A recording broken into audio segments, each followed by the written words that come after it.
Hello, my name is Robert Smith, and I'm with New River Community College's Academic Assistants, and today we are looking at the dual nature of the electron.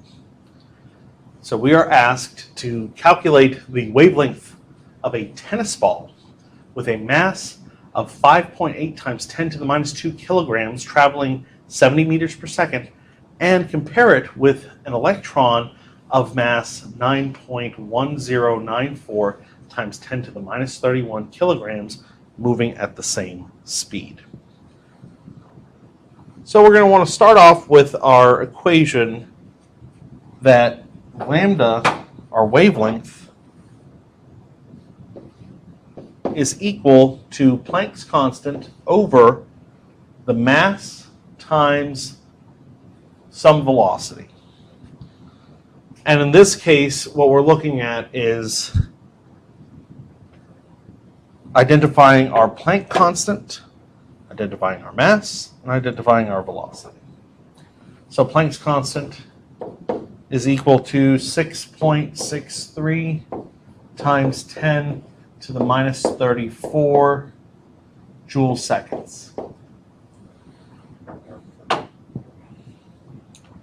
And our mass of the tennis ball is given as 5.8 times 10 to the minus 2 kilograms. You want to make sure it's in kilograms. And then the velocity is given as 70 meters per second.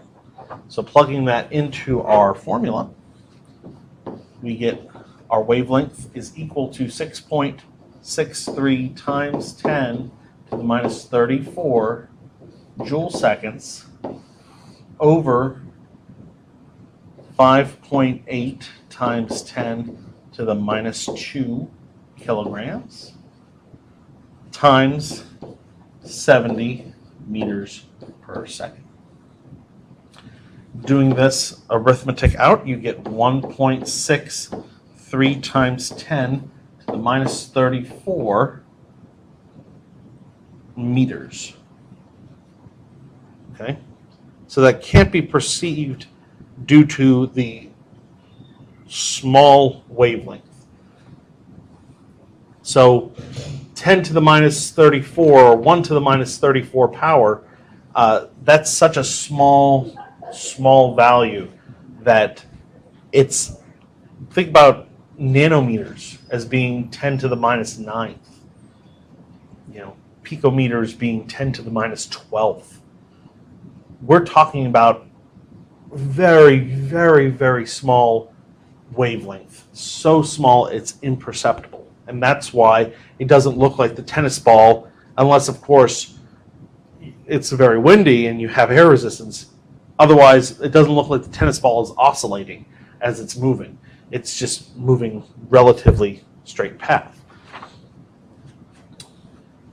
So, doing the same with our electron, we see H over mu, which is going to be 6.63 times 10 to the minus 34 joule seconds over, and we're looking for our mass of electron, which is 9.1094 times 10 to the 31, and it's moving at the same speed. So we're going to still do it at 70 meters per second.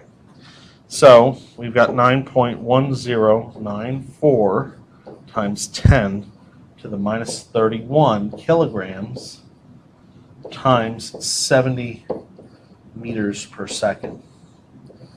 This is why we're comparing them. They're both moving at the same speed.